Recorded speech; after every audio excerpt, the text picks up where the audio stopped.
And welcome back to the COVID Reboot series brought to you by the Cape Town Fashion Council with me, your host, Colin Donsko. Now, as the Cape Town Fashion Council continues to pioneer the transformation of the fashion economy's growth and development, we're very excited to bring you another episode right here on the show. Now, in this episode, we zoom in on working capital for retail, and we're chatting to Karl Westvig. He's the CEO of Retail Capital. Now, known as one of South Africa's gentle hands-off leaders, Karl gives world-class advice to young business owners. Now, while the retail industry is currently being challenged by tighter margins, saturated markets, new e-commerce entrants, and disruptive technologies, retailers need access to innovative finance solutions and sound advice to combat these challenges. Karl Westvig, good afternoon and welcome. Hi, Colin. Thanks for having me on your show. Thank you, Karl. Now, with the COVID Reboot series, we've set our hearts on bringing industry leaders and pioneers onto this platform to assist with the facilitation of migration into this new norm that the industry currently faces. But firstly, Karl, where do we find ourselves, and then what are some of the services that Retail Capital makes available to the industry? I think it's a very deep question. So firstly, this is probably the most disruptive impact on an industry in our lifetimes, and probably will be for the rest of our lifetime. So, I mean, we certainly a business as well, we're shaken as much by this as every other business owner in South Africa.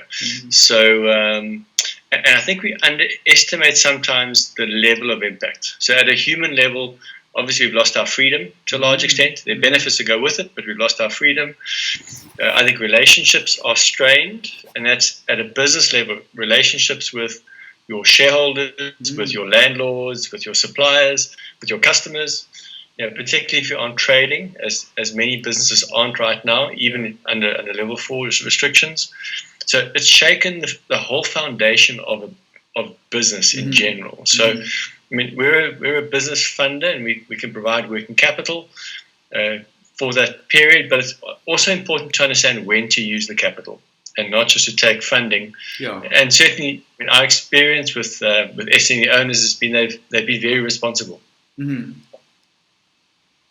So to SME owners, Karl, who find it hard to access funding or are often not eligible for example, for a national government small business relief plans, what are some of the alternative financing solutions that these small business owners or SME owners that they can consider to revive their business or for their business to survive post-COVID-19? Okay, so firstly, we've run some surveys on business owners, and just to give you some idea of stats, so roughly 50% of the business owners we surveyed have applied for relief funding in some form, and of that, 30% have qualified so far. So the numbers are still fairly small, so the support is limited. Okay. If you're a formal business where you can apply for UIF support, potentially that's there. I mean, the first advice I'd give is don't take funding to pay salaries when you're not sure you're going to be viable or going to reopen. Okay, so that's the first thing. So the most important thing as a business owner right now is get yourself restarted, and obviously we're dependent on government to decide when you can and can't operate. Absolutely. Or innovate to a point where you can start operating. So we're certainly seeing many businesses pivoting where they're now supplying, and you're in the fashion industry, supply winter clothes and get it on the shelves, because that can be sold right now. That can be sold. You might not be in that space right now. So pivot to some extent. As soon as you're trading and you have cash flow coming in, you can access working capital. So we're a cash flow based lender, not an asset based lender or a security based lender. So banks typically want security, surety, they want assets to underpin they lend you. We look at your trading history and your trading turnover. So as soon as you're doing turnover, we can look at that and say, given what your trajectory looks like, we can fund on the back of that cash flow. So you can access funding very early in the process. As soon as you switch your doors on, as soon as you start trading, you can get access to funding. So to small business owners that are intending or they intend to apply or access alternative financing options, where do they start? So what do they need to get the process of application started? Okay. So on the Retail Capital website, we now have a full e-commerce portal. So they can register on our client zone. And the client zone is your stats about the company, registration numbers, directors, etc. And you can start that process even prior to restarting your business. If you're already trading, that's great. Okay. And we can almost give a conditional approval subject to kicking off the business again. And as soon as you're trading, you then have some track record, and it's very easy to pick up. So, I mean, we do look at things like your bank statements for trading, any merchant statements you might have if you accept credit card payments. So that's all helpful. Yeah, and this application can be done via the Retail Capital website. Directly. Okay. Directly. So it's a full e-commerce process. It doesn't require human intervention unless they need to speak to someone. Qualification criteria? So typically 30,000 Rand a month turnover, so the minimum level. We look at, I'll qualify that. So if you're already a retailer using some of our partners' devices, so eCorca, Yoko, to accept credit card payments, then you can qualify for lower turnover levels through that portal. Okay. So we would pre-qualify all those customers already as soon as they start trading and make that available. If you're not using one of those devices, then typically 30,000 Rand minimum turnover level, and reasonably good conduct. So it's not a onerous process like you're typically used to. Absolutely. And so we're seeing many SME owners, Karl, at this point they need immediate funding in order for them to survive. So what are we looking in terms of timeframes? They've loaded the application. What is the time frame that we're looking at? So if they're already trading and there's some sort of track record, then it can be anything from 30 seconds if they're pre-qualified through one of our partners. Wow. So it's immediate money in the account by the next day. If there's no clear trading pattern, then it can take 2 to 5 days. So it's not a long process. It's a very, very quick process to get access to funding. And to some extent, many of the people are going to restart again. You tend to have potentially arrears with your suppliers, arrears with your landlord. So you need to make good on some of those things before that allow you to start trading, or to make sure you have stock and you have access to what you need to trade. So at least get a pre-qualification. We can give an undertaking that the money is available as and when they start trading, so they can start having that discussion. I mean, I think one of the key things in this space right now, with so much disruption, is people need to look after each other. Throughout the supply chain. I love that. That is a common message that we're hearing from many of the leaders in respective industries or various industries, is that we've got to engage with one another and we've got to look after each other. So thank you for saying that, Karl. But let's talk about rebooting. So many businesses right now either have to close down, or they've got to restructure, or they've got to reboot their businesses. Talk us through your advice and the process of rebooting post COVID-19. Okay. So, I mean, let's just talk quickly about the human side again. So, when you get faced with an existential issue, like will I make it, won't I make it, will I have cash, will I run out of cash, can I reopen? Your first thing is about survival. You can't think about anything else but survival. And the most important thing is cash flow versus expenses. So, if you've got cash to carry you through for 2 or 3, 4 months while this thing is in place, fantastic. If you don't have the cash, you've got to manage your expense structure. So it means cutting costs. It may impact people too. But people understand if you're communicating. So the first thing is survival.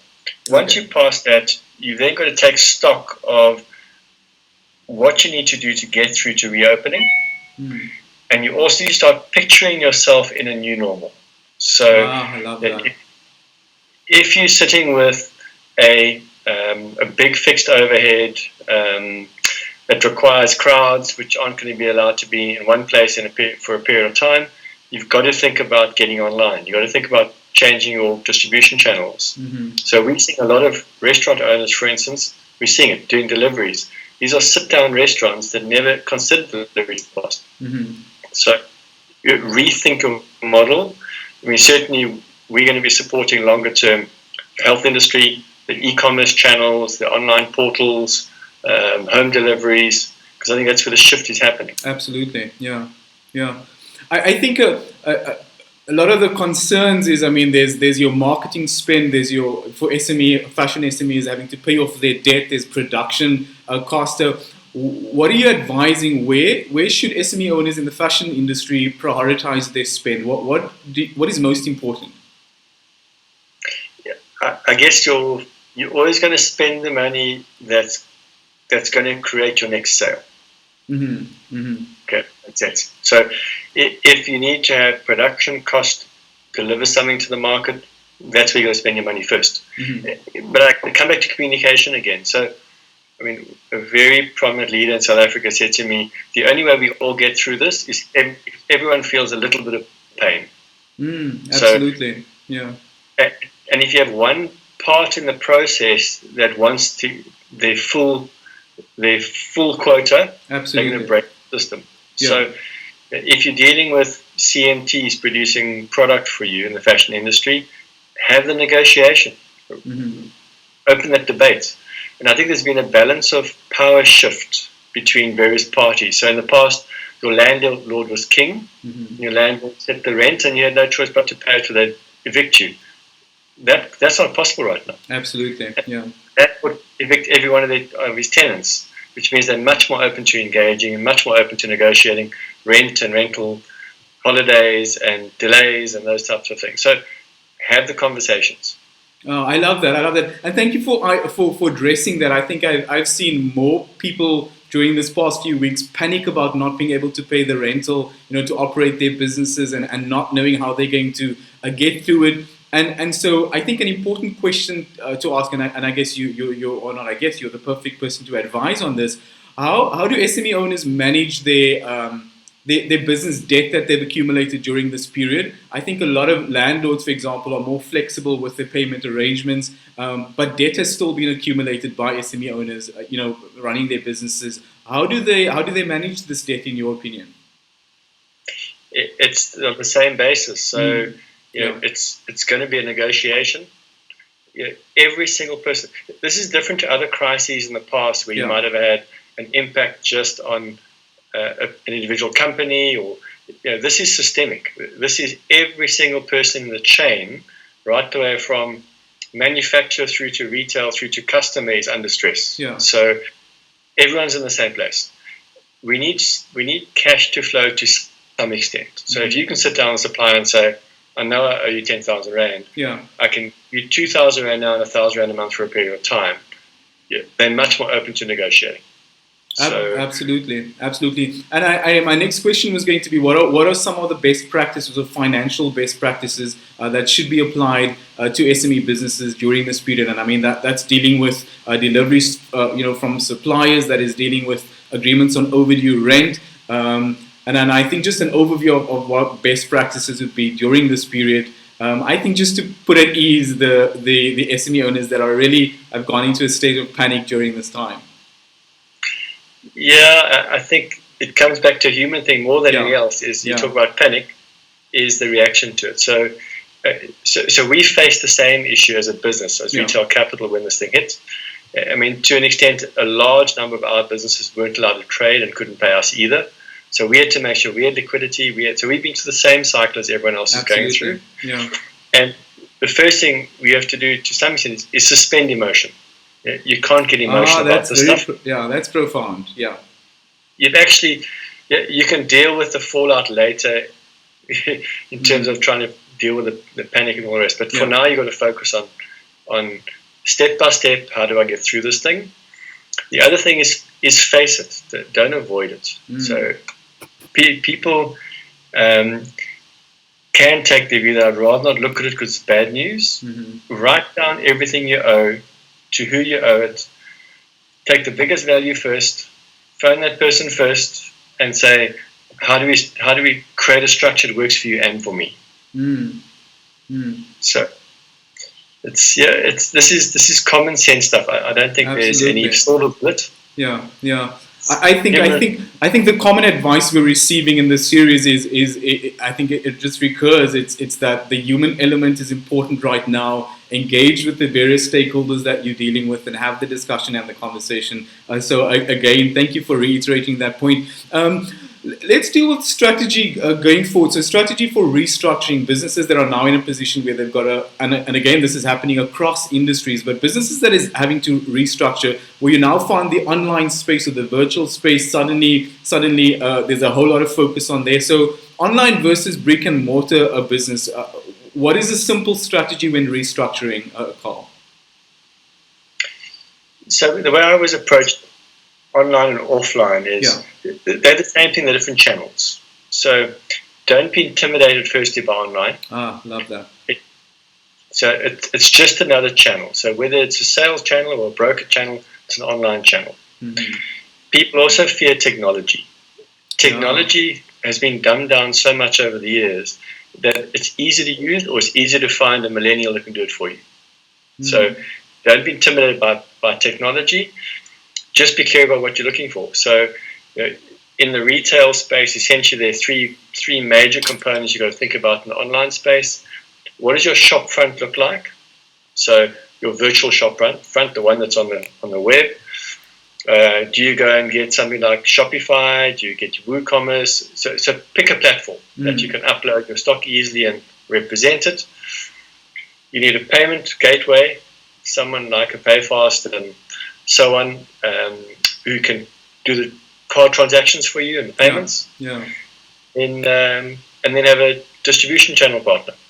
And there are many of those guys out there too who will deliver your stock and they'll pick it up and deliver it at a fee. So it's just the little building blocks you put together. Absolutely. It takes a bit of time to plug it in, but people are switching on e-commerce sites in days nowadays. It doesn't take months and months and lots of money anymore. I love that. I want to expand on that point. It doesn't take months and months, and it doesn't require lots and lots of money. And also, thank you for touching on. I think it's important that the fashion economy and SME owners understand that there's no reason to be intimidated by technology, which is what Karl just mentioned. And I think it's become overwhelming because there's so much talk around. If you have not yet migrated to online, then you're going to be, you're lost, or you're going to fall by the wayside. And I think it's important that we just remind SME owners that it's a transition or a migration, but don't allow the technology to intimidate you. Karl, what are your predictions? So there's a new norm across sectors, across industries, and just about in every department. What are some of your predictions regarding the near future and business? Well, I don't think they're necessarily that profound, but certainly I think everybody's become more digitally savvy. I talk about the average person on the street. So the fact that we're having a Skype conversation, people that would never do an online video are now talking to all their friends and family everywhere because they're locked down. So the Zoom, etc., etc. So people are more comfortable with technology, first of all. I think this work from home phenomena will stay to some extent. I think people are more comfortable working in that environment, but they're missing the people element. So there'll be a shift back to physical environments where possible, but it's easier to do business now virtually. So there's be less travel. It'll be more convenience-based meetings, if that makes sense. Absolutely. I think what we've also learned in the lockdown is we have a lot more time, and we're also more effective. So you don't have to be spending 2 hours in the traffic in the morning and the evening. So all of a sudden you have time for family, you have time for headspace. So it's a bit of a bizarre situation that at a personal level, you're probably getting the best relationship that you've had for a long period of time with your friends, family, and kids. Absolutely. And yet your business is suffering, the economy is suffering, everyone's suffering outside. So it's hard to reconcile those two things. But I think we're in for I think people are going to think about the world differently. They're going to think about. I think people are innovating a lot more.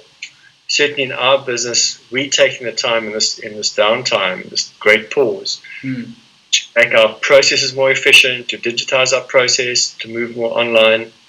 One thing I was going to mention about the online space is probably the biggest cost to go online is getting people to know that you exist online. Mm-hmm. So that's marketing. So if I've got any advice for guys right now is get yourself a decent social media profile. Mm. If you don't have one right now, get yourself a social media profile. Start creating Instagram profiles. Start creating Facebook profiles, LinkedIn profiles. Get yourself onto the web. Because when you've got your Shopify or your portal, your shop front on the web, you need people to know that it exists. Mm-hmm. Very noisy space. Oh, I love that. And again, I think one of the most important pieces of advice is that migrate to the online space. Don't be overwhelmed by it, but we have to be present there. Karl, we are going to make the information to the application process via the website available just beneath this video on the website. Again, the application process is very simple. Hop on over to Retail Capital's website. The application process can literally be done online, and the turnaround or the waiting period is not as long as we expected in the past. Again, this was Karl Westvig, CEO at Retail Capital, giving us insight, guidance, advice, and tips on how to move into the future and embrace the new norm, but not crumble under the pressure. Karl, thank you so much for chatting to us this afternoon. Thanks, Colin. Keep well. Thank you. Now, as the Cape Town Fashion Council continues to bring you inspirational thought leaders, pioneers, and guests on the show, we promise to assist you in facilitating the growth process into the future. Continue to follow the COVID Reboot series as we bring you more and more voices that is going to help you do better in business. Again, that was Karl Westvig, Retail Capital CEO. And again, the information to the application process for retail financing will be available on this site. Thank you so much for joining us. I'm your host, Colin Donsko. COVID Reboot series brought to you by Cape Town Fashion Council. Take care for now and God bless.